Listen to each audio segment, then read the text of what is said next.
to repeat that success? I think winning in the SEC is difficult, in itself. But I've been a part of teams that, like you said, have been 2-10, and then obviously after last season, things completely changed. But it wasn't, an overnight success, and there's a lot of work that goes into it. And you talk about repeating that success. Well, the work is what ultimately can determine the wins and losses. And this team is extremely hardworking.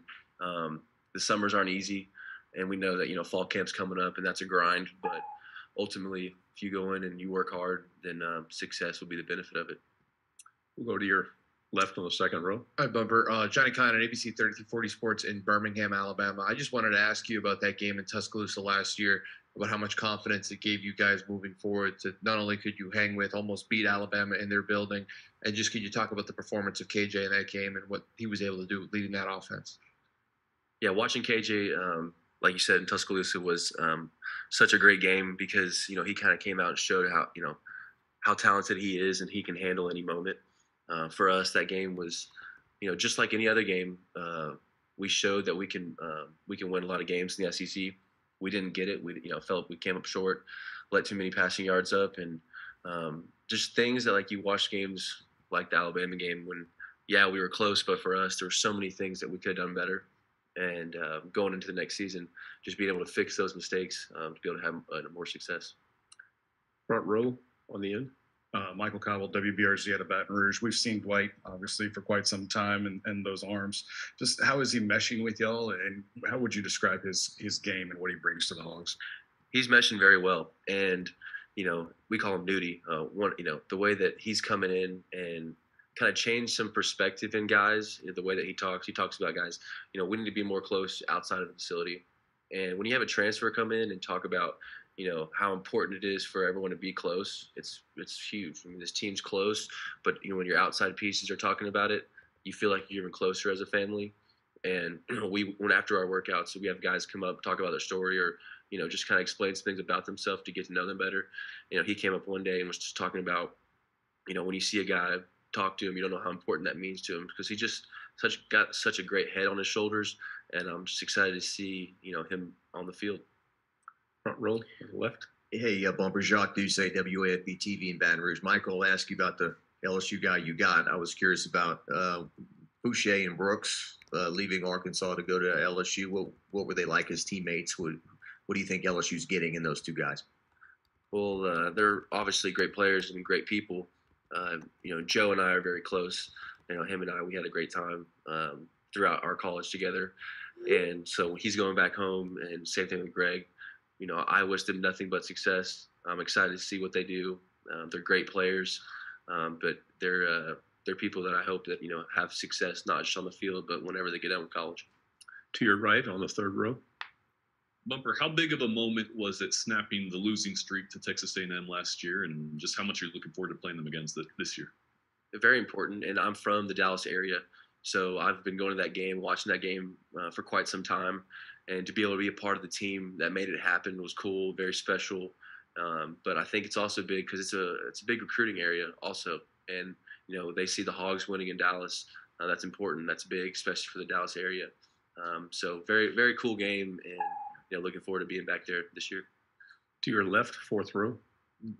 Dan Peck, ESPN 106.7. The expectations going into this season seem very different than the expectations when you were a true freshman going into that season, and some of the expectations that Arkansas had or people had of Arkansas earlier in your career. How significant is it to play a role in leaving Arkansas a better football program than when you arrived? It's very important. It's also a very big reason why I came back, and there was a lot of older guys leaving. And I just felt that, I wanted to come back to be able to set a standard of how you work, what you do to end a season. Because we had that success last year, I didn't want it to be one of those things where it would just happen and then it's gone. I think that, you need older guys, breathing life into your young guys, saying, hey, this is the way you do it. This is how you go about your business to be able to repeat that success. Second row, and then pass the microphone down when you're done. Anthony Patterson with the Atlanta Boys. I talked with KJ and your other teammate about the loss of Georgia. Both of them talked about how it basically humbled them and made them want to get back to the drawing board. For you, what do you remember about that game, and what was your thought process and mindset? Yeah, I think going into that game, it was the first time that we had been, highly ranked, and so we knew that it wasn't going to be an easy game. We knew how talented Georgia was last year, but also like it's a lesson learned. We now know what it's like to have a high ranking, be at a college game day, play a team like that, and we know there's certain things that we have to do differently. And like anything, experience is extremely important. So to be able to have that moment is only going to help us out more this year. To your left, second row. Bumper, just to follow up, you guys have had a rough time down in Auburn the last few times you've played down there. You've had some controversial finishes, and that's been a pretty difficult building for Arkansas. Is that one circled on your calendar, and why is Jordan-Hare such a difficult place to play?